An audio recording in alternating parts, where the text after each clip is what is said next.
Bom dia, boa tarde, boa noite, bonjour, bonsoir. Soyez le bienvenu à notre projet 19-29, c'est-à-dire à 19h29. Aujourd'hui, on va commencer une nouvelle présentation dans le cadre du projet 19-29 qui s'appelle Elise répond ou Elisa répond si vous voulez. Donc, j'ai pris un ensemble de questions que font mes élèves, les professionnels de santé, par rapport à des sujets qu'on traite en nutrition fonctionnelle. Mon objectif n'est pas rien d'autre que vous donner le maximum de connaissances pour que vous puissiez vraiment devenir un professionnel de santé diamant, comme j'ai dit à chaque fois. Pour moi, professionnel de santé va de coach sportif, éducateur sportif, jusqu'au médecin. Mais pourquoi, Elisa? Tout simplement parce que je considère que les personnes qui s'occupent d'une façon ou d'une autre de la santé de notre population sont considérées comme professionnels de santé.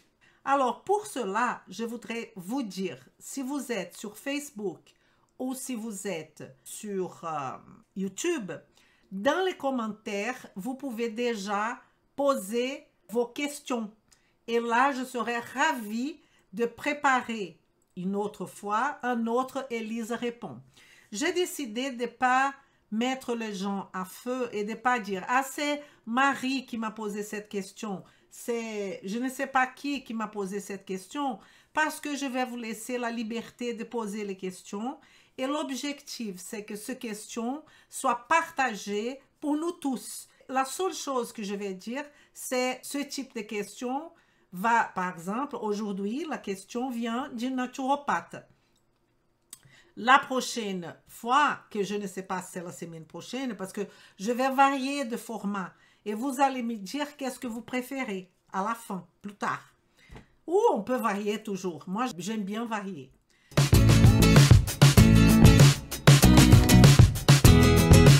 Vem comigo! Et donc, aujourd'hui, on va commencer déjà par cette possibilité de voir qu'est-ce que pense votre collègue, si c'est un collègue de profession, ou même une autre personne qui n'est pas dans votre profession, mais je vais profiter pour élargir cette réponse. D'accord?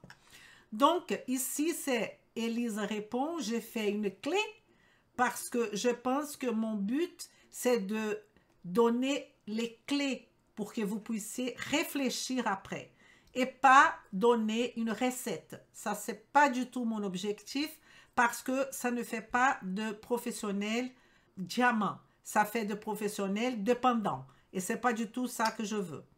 Alors, regardons notre question. Elle a été posée exactement comme ça, sauf que j'ai changé un petit peu la question en soi. Un client de 63 ans présente des symptômes de fatigue, de brouillard cérébral, de gaz, de ballonnement, d'intolérance à certains aliments, de légers troubles de l'humeur et d'apnée du sommeil. Ça, c'est venu d'une naturopathe et elle m'a dit, en fait, la question était exactement comme ça. Elisa, est-ce que vous pouvez me donner votre avis? Alors, je vous ai mis ici la question un peu différemment. Qu'est-ce qu'il faut faire? Et je commence par où? OK? Mais elle voulait mon avis. Donc, c'est ça que je vais vous donner. Déjà, je vais vous montrer quelque chose que ça me fait trop plaisir. C'est l'objectif de la nutrition fonctionnelle, c'est de pas avoir de panique quand on a un patient ou un client devant nous. L'objectif, c'est d'amener avec sûreté, avec assurance, avec connaissance jusqu'au bout de la démarche pour que ce patient va effectivement trouver la solution pour sa santé. Je vais au-delà de la solution pour son problème. Parce que c'est ça notre objectif. Et donc, c'est pour cela que je dis, ne panique pas quand on voit une personne et là, il n'y a pas beaucoup de symptômes et de signes, mais parfois, on a une liste comme ça. Donc, la question est, je commence par où? Qu'est-ce qu'il faut faire? Malheureusement, cette naturopathe, elle m'a demandé quelque chose qui c'est presque impossible. Comment je vais donner un avis sur quelque chose que je ne connais pas beaucoup, n'est-ce pas? Les dossiers, la personne. Mais je voudrais dire que malheureusement, je n'ai pas une boule de cristal.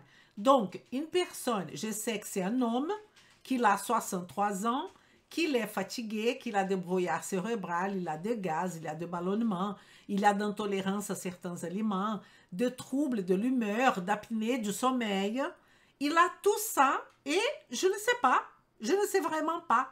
Parce que je vais vous montrer, quand vous avez des choses comme ça, c'est intéressant que vous n'aurez pas affronté ce type de problème dans la première consultation. Ah oui, Elisa, eh oui, je vais vous montrer pourquoi. Pourquoi vous n'aurez pas ce type de problème dans la première consultation? Parce que comme on n'a pas de boule de cristal, on ne peut pas dire « Ah, vous avez ce problème-là ». La question, alors, va devenir de savoir qu'est-ce qu'on fait. La première chose que je fais, moi, Elisa, c'est quand le patient prend rendez-vous avec moi, je vais l'envoyer un questionnaire en nutrition fonctionnelle. Et ça veut dire que toutes ces informations-là sont des informations que j'appelle légères, sont des informations que j'aurai dans les questionnaires. Je saurai tout ça, qu'il a 63 ans, je saurai même beaucoup plus que ça. Comme ça, vous pouvez vous préparer, vous pouvez réfléchir à quoi vous allez affronter dans la première consultation. Donc, les quiz sera la première chose. Quand ce client ou ce patient va venir dans notre cabinet ou pas, parfois, ça peut être par Skype, par Internet, en fait, WhatsApp ou n'importe, on va aussi avoir la possibilité de faire notre première consultation, qui est la constitution de la ligne du temps du patient, qu'on appelle la timeline. Et je vais vous expliquer après où je vais mettre ce monsieur dans cette notion. Mais les choses que j'aurais fait, les quiz, la timeline, et une fois après la première consultation, je vais mettre ce monsieur dans la matrice de la nutrition fonctionnelle. Il peut être devant moi ou pas. Plus vous avez de l'expérience, plus vous pouvez mettre ce patient dans la matrice tout de suite, devant le patient. Moins vous avez d'expérience, et quand je parle d'expérience, ce n'est pas l'expérience en tant que médecin, mais expérience en tant que quelqu'un qui est en train d'utiliser pour son raisonnement la nutrition fonctionnelle. C'est ça que je veux dire. Les diagnostics nutritionnels. Les diagnostics nutritionnels, c'est le but du jeu. Donc, ce qu'on va faire est, numéro 1, c'est chercher les causes qui expliquent le tableau clinique de ce client ou de ce patient. Je dis client parce que c'est un naturopathe. On va analyser tout ça dans la matrice de la nutrition fonctionnelle. Et troisièmement, on va donner une solution. Mais vous regardez la condition de ce patient, fatigue, brouillard cérébral, gaz, tout ça sont des signes et symptômes qui sont l'expression du mal-être, de compromettement biochimique de ce monsieur. Donc, on ne veut pas régler son problème de fatigue, comme ça, du gaz, du ballonnement. Non, on veut amener à lui la vitalité positive, la santé. Et c'est ça notre grand objectif.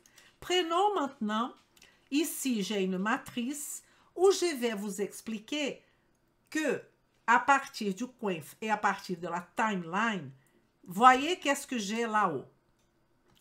Ici, je vous ai mis une répétition de la situation. 63 ans, symptômes de fatigue, je fais que répéter. Brouillard cérébral, gaz, intolérance, légers troubles de l'humeur et apnée de sommeil. Très bien. Alors, on va petit à petit construire notre raisonnement pour que vous puissiez bien comprendre la situation. Donc, la première chose, c'est ce monsieur-là, c'est un monsieur, c'est un homme. C'est important, ça, extrêmement important. Parce que si vous travaillez avec les femmes, la condition de la femme, enfant, adolescente, préménopausée, ménopausée, est très complexe. Ici, on a une situation, quand ce sont des hommes, moins complexe en termes de hormones, par exemple. Et donc, ce monsieur, j'ai mis une date, est venu les 2000 quelque chose. Il a 63 ans, donc important, parce que 63 ans, je vais penser déjà qu'il est en train de rentrer dans la phase de vieillissement. Et quand je pense à vieillissement, je pense à stress oxydatif immédiatement. Et je n'ai pas des informations que ma chère élève naturopathe m'a pas données. Je ne connais pas sa taille, je ne connais pas son poids, je ne sais pas son IMC et le plus important, je ne connais pas son tour de taille. Vous savez que ceux-là sont des éléments fondamentaux parce que le tour de taille, déjà, je peux avoir une notion si on aura la présence probable d'un syndrome métabolique ou pas. Si ce patient est en surpoids, si ce patient est même obèse, parce que surpoids, obésité, ça peut donner comme déjà dans notre raisonnement qu'il doit être inflammé, n'est-ce pas? Beaucoup de cytokines inflammatoires, peut-être des problèmes cardiovasculaires, je n'en sais rien. Mais on va continuer ce raisonnement et vous allez voir qu'il est très intéressant. Objectif. Elle n'a pas exprimé non plus quelle est l'attente de ce patient. Qu'est-ce qu'il attend de cette naturopathe? Parce qu'on sait tout ce qu'il ressent, mais il n'y a pas une attente, un objectif concret. Ah, Elisa, le patient m'a pas dit. Eh oui, mais on fait cette première abord qu'on appelle timeline avec le client exactement pour tirer de lui qu'est-ce que c'est la vraie raison qu'il est allé chercher de l'aide. Et donc, on n'a pas encore l'objectif de ce monsieur. Et la vigilance, elle sera par rapport aux antécédents de ce patient. Je ne sais pas. Est-ce que ce patient a une maladie déjà étiquetée? Je ne sais pas. Donc, il faut être vigilant. Quels sont les antécédents familiales de ce monsieur? Je ne sais pas. Tout le monde dans la famille est obèse. Il y a son père qui est décédé à 40 ans de problèmes cardiovasculaires. Il y a la mère qui a eu un cancer. Il y a son frère qui a un problème de hyperthyroïdie. Enfin, il faut bien construire l'image qu'on appelle la matrice de la nutrition fonctionnelle. Il faut bien construire. Parce que sinon, vous n'allez pas du tout proposer une solution à votre client ou à votre patient. Alors, une fois que j'ai fait ça, je vais aller aux antécédents de mon patient, comme je vous ai dit. Qu'est-ce que sont les antécédents? Et là, je voudrais aller plus large pour vous rappeler que les patients, il faut savoir poser des questions vis-à-vis des antécédents du patient. Parmi les antécédents du patient, il y a quelque chose que normalement on ne demande pas beaucoup ou quand on demande, on ne sait pas pourquoi on demande. Est-ce que ce patient est né par voie basse ou par césarienne? Pourquoi, Elisa, vous demandez ça? Parce que on sait aujourd'hui qu'on va construire notre microbiote sain. Il y a des facteurs là, hein? Si le bébé a passé par la voie basse et par la césarienne, on va perdre cette opportunité. Ça veut dire qu'il y aura une fragilité du microbiote. Après, est-ce qu'il a été allaité? Oui ou non? Jusqu'à quel âge? Pourquoi, Elisa? Parce que la construction d'une personne en termes de microbiote, elle se stabilise à partir de 3 ans. Je ne veux pas dire qu'on ne peut pas améliorer ça après, mais le gros de la chose, c'est jusqu'à 3 ans. Et donc, c'est important qu'on sache tout ça pour voir si ça a été acquis après vis-à-vis de son mode de vie, ou il a commencé déjà sa vie avec une fragilité au niveau intestinal. Et vous avez bien remarqué qu'il me parle de gaz, de ballonnement et d'intolérance à certains aliments, n'est-ce pas?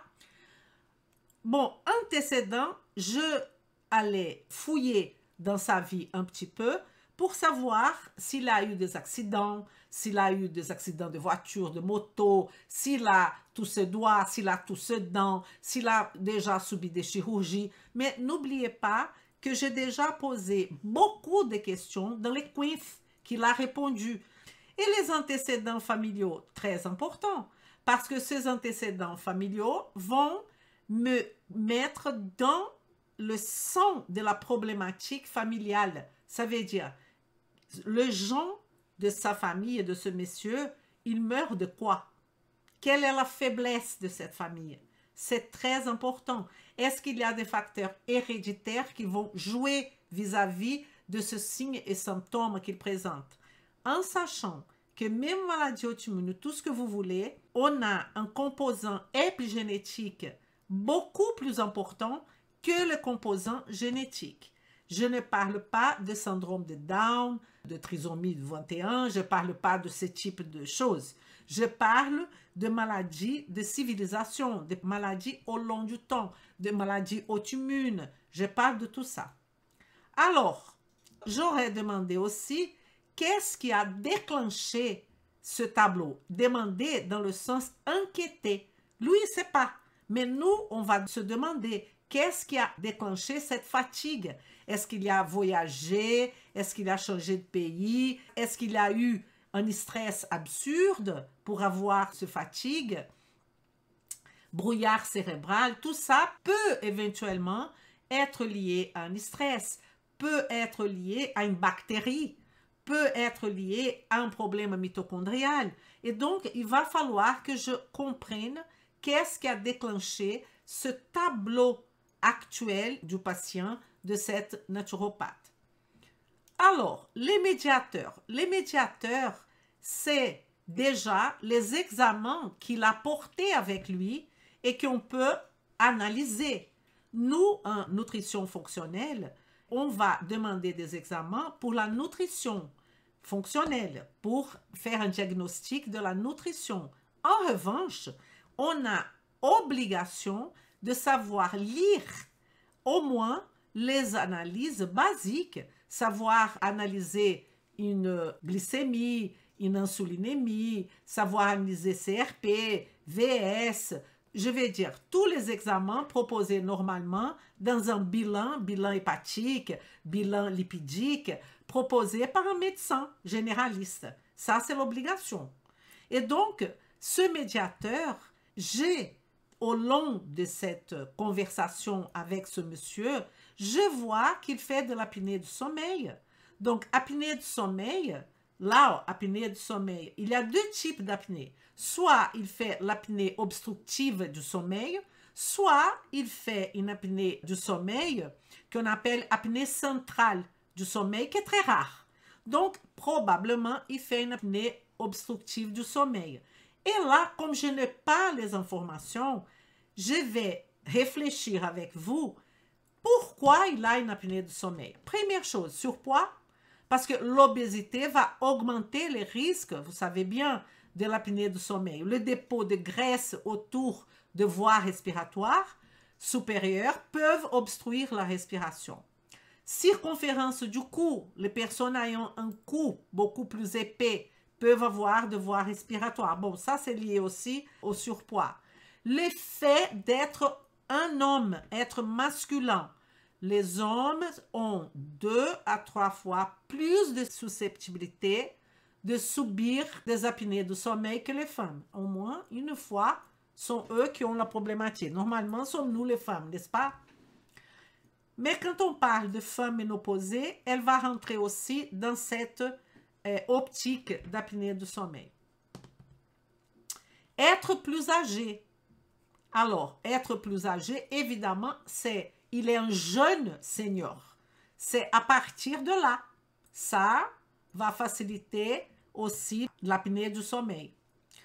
Histoire familiale, je n'ai pas les antécédents. Donc, en sachant que le patient a une apnée du sommeil, j'aurais tout de suite demandé, est-ce que dans votre famille, il y a beaucoup de personnes qui ont ce type de problème? Consommation d'alcool, je n'en sais rien, elle ne m'a rien dit. Consommation de sédatifs, de tranquillisants, tout ça vont détendre les muscles de la gorge et ça peut aggraver, imaginez qu'il est en plus un obèse ou un surpoids et un homme, aggraver l'apnée du sommeil. Une autre question, quelle apnée du sommeil? Vous voyez bien qu'on a notre rencontre toutes les semaines. Je peux rester ici en train de parler jusqu'à demain matin.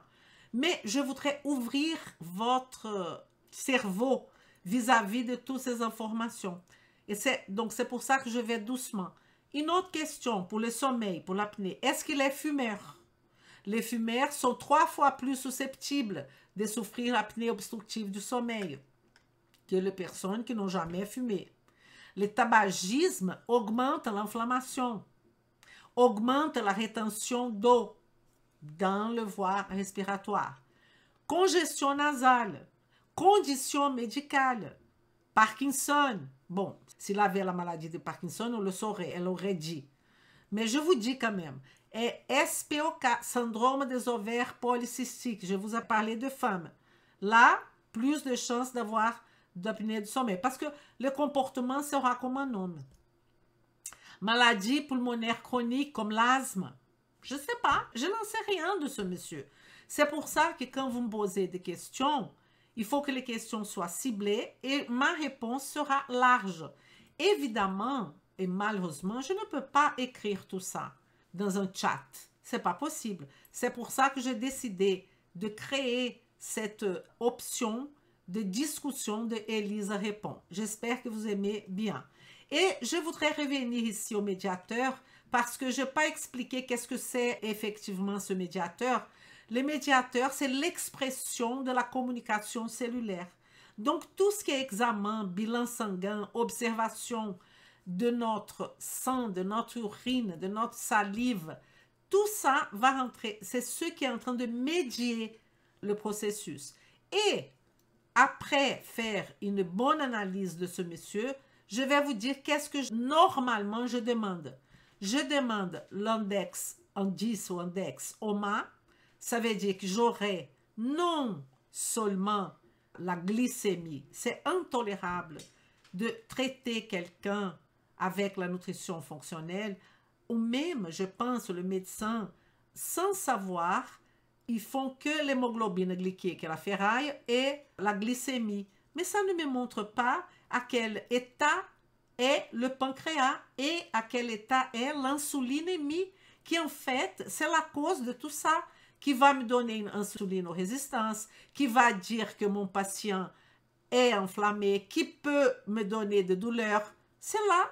Et donc, l'OMA va me donner les rapports de cette glycémie avec l'insulinémie. Et donc, j'appelle OMA, hémoglobine glyquée, le contrôle de ça, c'est non tolérable. Je ne fais pas de concession quand le patient a des problèmes de glycation, de problèmes. Je ne fais aucune concession. Il va falloir rentrer dans la normalité. Pourquoi, Elisa? Parce qu'il y a un retentissement dans tout le corps, vous le savez bien. Et donc, il faut absolument commencer par là.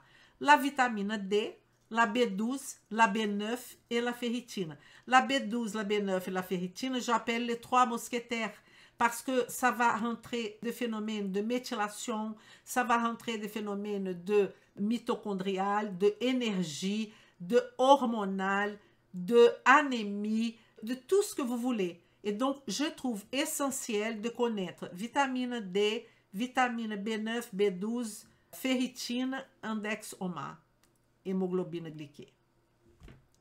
À la base. Passons maintenant, on a fait sommeil. J'ai mis en rouge ce que la naturopathe m'a informé. Elle m'a informé apnée du sommeil. et je viens de vous donner toutes les causes de l'apnée du sommeil. Donc, quel avis je peux avoir à propos de ce patient? Aucun.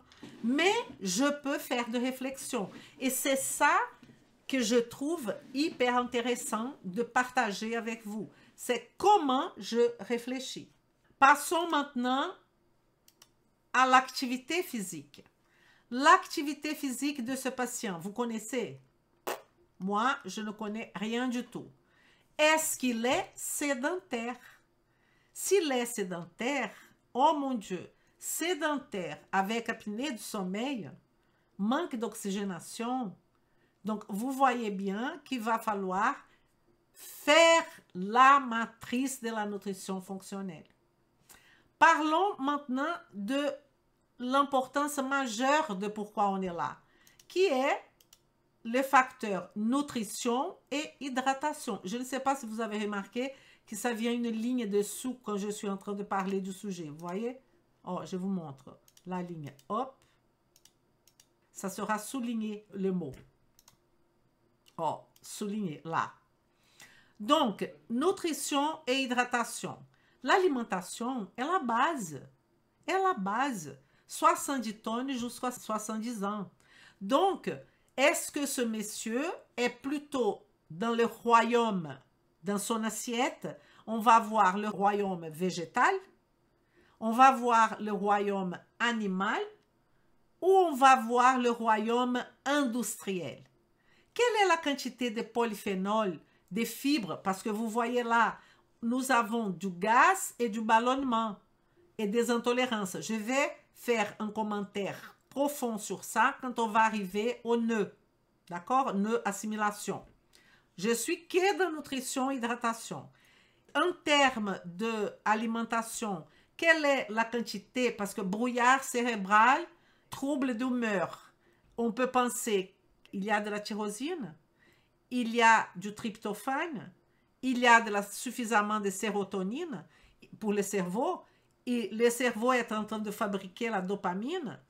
Tout ça sont des questions. Ou ce monsieur est trop stressé et qu'on aura tout simplement le cortisol qui va commencer à empêcher l'action de certains neurotransmetteurs. Vous voyez? Les émotions, les spirituelles et le mental de ce monsieur. Je ne sais rien. Je ne connais rien de ce monsieur. Est-ce que, comme je vous ai dit, la fatigue est fruit de quoi? Qu'est-ce qui se passait? Est-ce qu'il était toujours comme ça? Ça fait combien de temps qu'il est comme ça? Le brouillard cérébral. Qu'est-ce qu'il comprend par brouillard cérébral? Le gaz, c'est matin, midi et soir, ballonnement. Tout ça, il va falloir prendre en compte. Mais s'il y a du gaz et de ballonnement, on peut dire qu'il y a de la dysbiose. Vous n'allez pas penser plus que ça pour l'instant. Il y a de la dysbiose. D'où vient cette dysbiose? C'est la question qu'on va se poser. L'hydratation, je voudrais revenir, je ne sais pas si je parlais, l'eau pour ce monsieur, normalement pour un homme, on a besoin minimum de 35 ml par kilo, mais je ne sais pas combien il pèse, ok?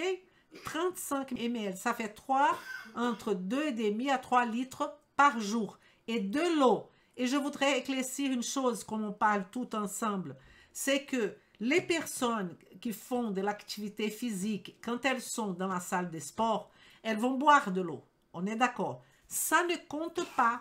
Ça ne compte pas. Parce qu'on est en train d'hydrater le corps par rapport à la perte immédiate. Et donc, ça va perdre encore avec la sueur et tout ça. Donc, quand on dit rapport eau, c'est l'eau, et je ne parle pas de jus, je ne parle pas de tisane, je parle de l'eau, c'est hors moment de l'activité physique, musculation et d'autres, quand il y a beaucoup d'efforts physiques, évidemment. Alors, donc les émotions, les mentales de ce monsieur, je ne connais pas. Est-ce qu'il est plutôt stressé? Est-ce qu'il n'est pas stressé? Spirituel, quel est le propos de sa vie? Et là, ça va revenir à cet objectif-là de pourquoi il est devant nous. Donc, quel est le propos?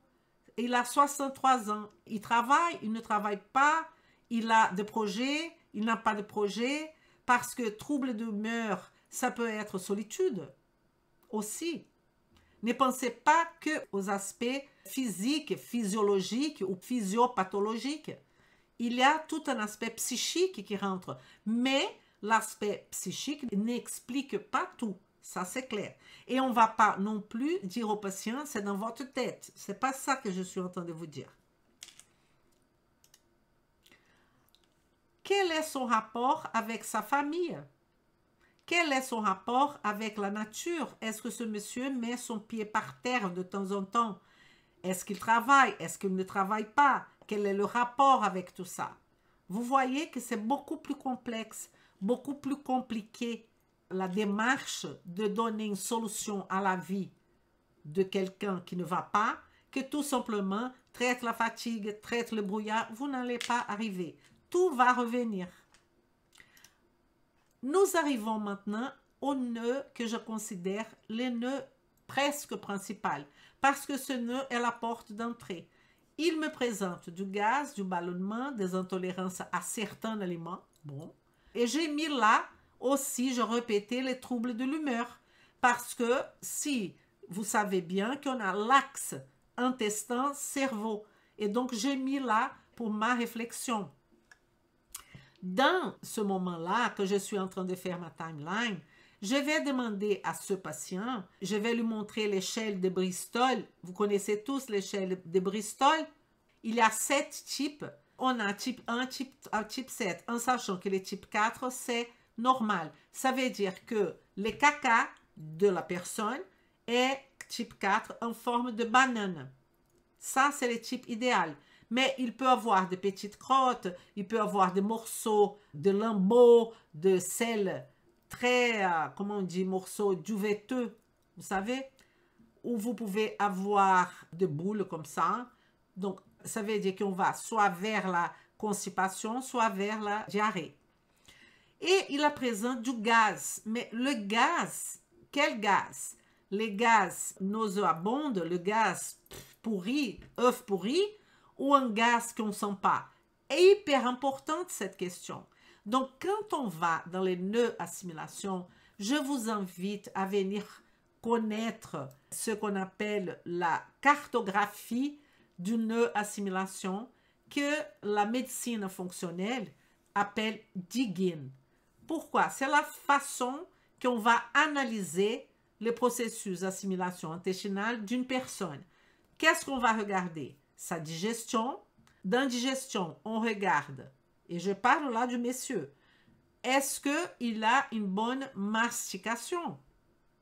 Mastication, digestion, mastication, après condition buccale, après l'ésophage, on descend, on va jusqu'à l'estomac.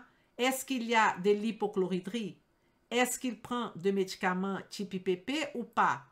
Donc, on va regarder les conditions buccales, la mastication, la digestion haute, protéines, hypochloridrie, l'ésophage, les conditions d'ésophage. On peut penser à notre reflux gastro-œsophagien. On peut penser au duodénum. Le duodénum est censé d'avoir le moins de bactéries possible, imaginable, parce que c'est un lieu d'absorption. Et donc, on aura beaucoup de bactéries dans la bouche, beaucoup de bactéries au côlon, mais pas beaucoup de bactéries au niveau du duodénum.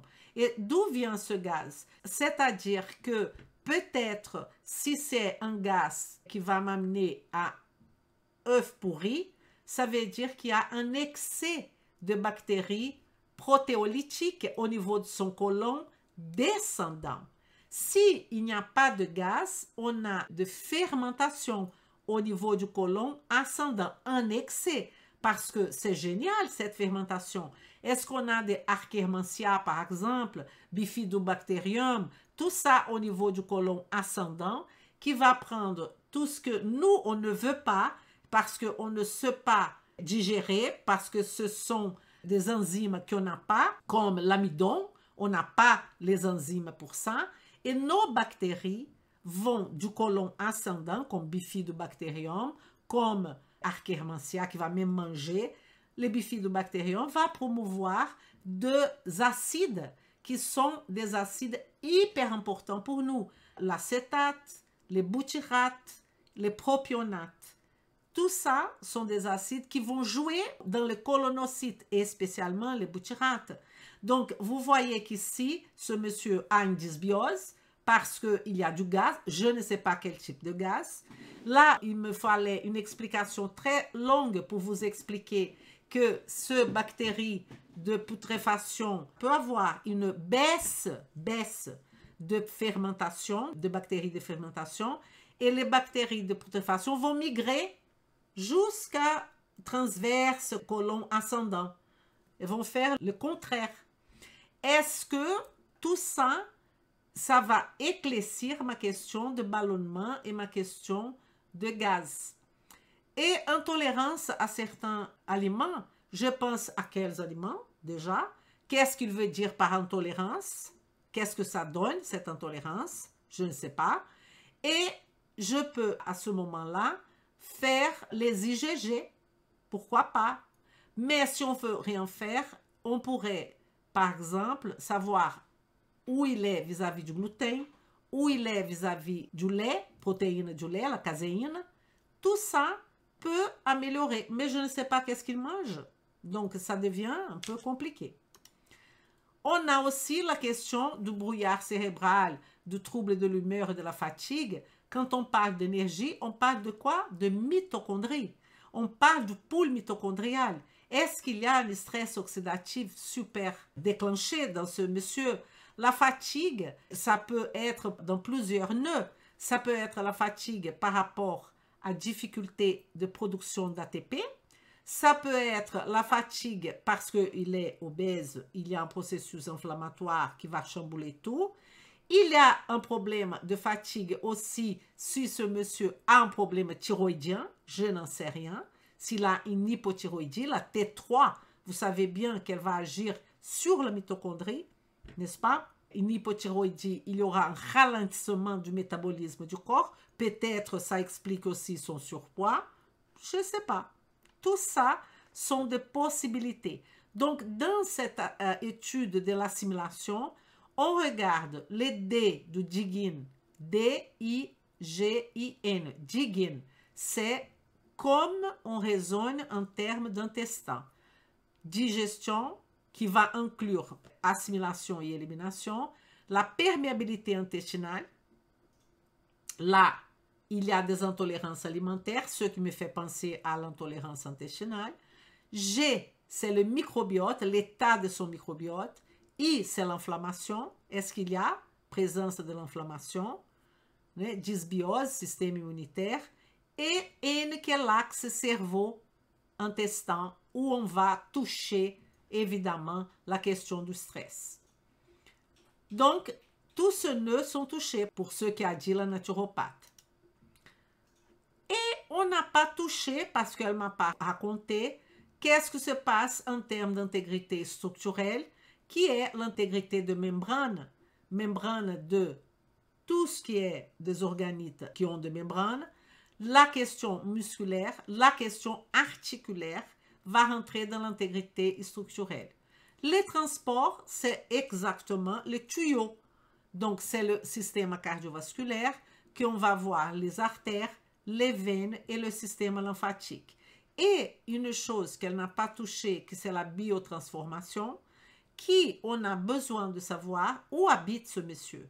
Qu'est-ce qu'il mange? Est-ce qu'il utilise beaucoup de pesticides? Est-ce qu'il a eu dans son antécédent familial beaucoup de pesticides? Donc, si vous me dites, Elisa, j'ai un patient, il a 60 et quelques années, il a du ballonnement, il a des problèmes respiratoires, il a apnée du sommeil, il a des problèmes d'intolérance, il a du gaz, il a du ballonnement, il a tout ça, qu'est-ce qu'il faut faire? Il faut déjà faire les questionnaires QINF. Deuxièmement, la timeline, première consultation. Troisièmement, mettre ce patient dans la matrice. Et quatrième, diagnostic nutritionnel. Et là, si vraiment il y a un problème avec ce patient, en termes de solution au niveau intestinal, On peut demander biologie du microbiote. Il y a cropoculture, il y a métabolite urinaire, il y a biologie de la digestion, comme fécalogramme, comme métabolite urinaire aussi, acide gras. On peut mesurer son assimilation, vitamine A, D, E, K, fer, B12, B9, les intolérances. On peut regarder s'il y a un problème de intolérance au lactose. Est-ce qu'on a besoin d'utiliser FODMAPs pour lui? Est-ce que le fer, la B12, la méthylation, tout va bien? Et la biologie de la barrière intestinale, qu'on sait bien qu'on peut regarder les fonctionnements de cette barrière au travers, par exemple, de FUT2.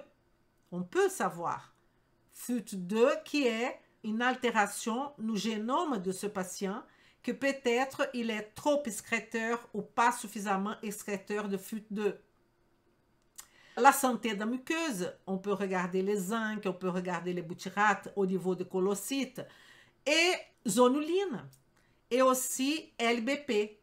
Donc tout ça vient pour un niveau plus développé en termes de professionnels de santé, mais vous pourriez déjà, en travaillant la base de la matrice de la nutrition fonctionnelle, activité physique, nutrition, hydratation, vous allez déjà apporter énormément de choses.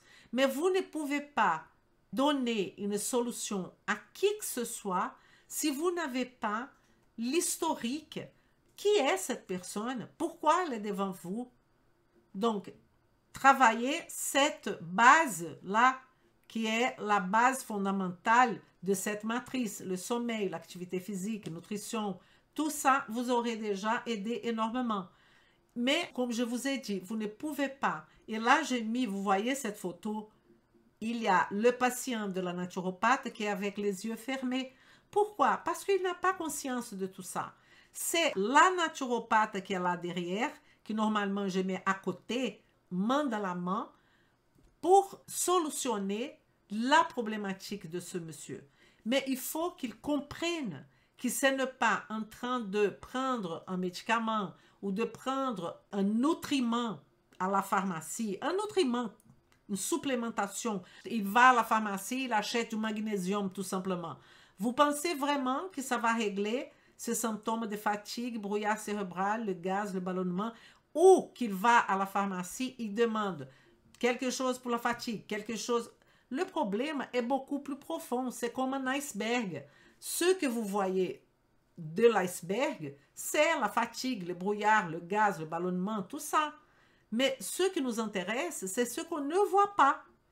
Et c'est pour ça qu'on vous demande de connaître, et je vous demande, je vous invite fortement de connaître la nutrition fonctionnelle. Et pour ceux qui sont médecins, c'est la médecine fonctionnelle.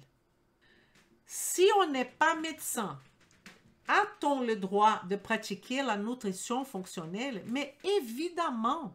Pourquoi? Parce que la nutrition fonctionnelle est le sommeil, est l'activité physique, est la nutrition, est l'hydratation, est les émotions. Mais vous ne donnez rien du tout en termes de médicaments. Et vous n'enlevez aucun médicament. Vous êtes totalement dans la possibilité de aider et de montrer à quelqu'un comment arriver à une vie complètement saine, complètement heureuse, avec beaucoup de bonheur, parce que le bonheur n'existe pas sans santé, sans être médecin. Mais vous pouvez me demander, mais Elisa, et la médecine fonctionnelle? Ça, c'est différent. Donc, on va mettre une notion que vous allez comprendre. Nous avons, première, le patient avec ses symptômes, son mal-être, tout ça. Après, vous pouvez mettre tous les professionnels qui ne peuvent pas ou qui ne doivent même pas prescrire de médicaments. Et après, il y a le médecin. Ce médecin sont capables de travailler tous les étages jusqu'au moment que lui, le médecin, va dire, même monsieur, dans votre cas, en étant un processus chronique, on a besoin de médicaments. Et c'est normal. Et il n'y a pas de problème. Sauf que un médecin qui est fonctionnel, qu'il y en a beaucoup dans le monde, beaucoup aux États-Unis, beaucoup au Brésil, beaucoup partout, pas beaucoup en Europe, mais ça commence en Angleterre, par exemple, où AFM est aussi installé avec une chaîne. Le médecin fonctionnel, par exemple, je peux vous donner un exemple, psoriasis. Psoriasis, de suite, le médecin pense, psoriasis, c'est un problème de peau. Si c'est un problème de peau, je dois aller au dermatologue. Je ne suis pas en train d'aller contre les dermatologues ou quoi que ce soit. Ce que je suis en train de vous dire, c'est que le psoriasis, parfois, n'est pas un problème de peau. C'est une maladie auto-immune qui c'est une expression, parfois et beaucoup de fois, de quelque chose qui ne va pas au niveau de son intestin de cette personne, de l'assimilation de cette personne, de l'hyperméabilité intestinale de cette personne. Et il y en a énormément de maladies qui fonctionnent comme ça. Donc, je ne suis pas là en train de créer de polémique. Je ne suis pas là contre les médecins parce que déjà, j'ai beaucoup d'élèves qui sont médecins. Et donc, on travaille tous pour le bien-être, et j'aime pas trop ce mot, mais pour la vitalité positive de nos patients. Et le médecin est la personne qui va faire les diagnostics pathologiques, parce qu'il a étudié pour ça, et nous, on va prendre compte de ces diagnostics de la pathologie du patient pour arriver à une solution en termes de vie et pas en termes de la pathologie. Je vais être encore plus explicite. Vous n'allez pas vous occuper de l'hypothyroïdie d'un patient. Vous allez vous occuper de la santé thyroïdienne du patient. Ce sont des choses complètement différentes. Et donc, si ce patient a une hypothyroïdie franche, vous aurez besoin du médecin parce que c'est lui qui va vous dire qu'il a une hypothyroïdie. Vous comprenez? J'espère que vous avez eu une excellente soirée. Je vous rappelle, si vous voulez participer de Elisa Répond, n'hésitez pas. Posez votre question. À partir de vos questions, je vais développer, comme j'ai fait là aujourd'hui avec cette naturopathe, un sujet, un thème de votre intérêt. Je vous attends 19-29, normalement, parce qu'on peut changer, hein, jeudi. Est-ce que vous avez donné mon like? Et si vous trouvez que ça vaut le coup, vous pouvez aussi partager avec d'autres professionnels de santé. Pourquoi pas? Je vous souhaite une excellente soirée et ciao, à bientôt. Vem comigo!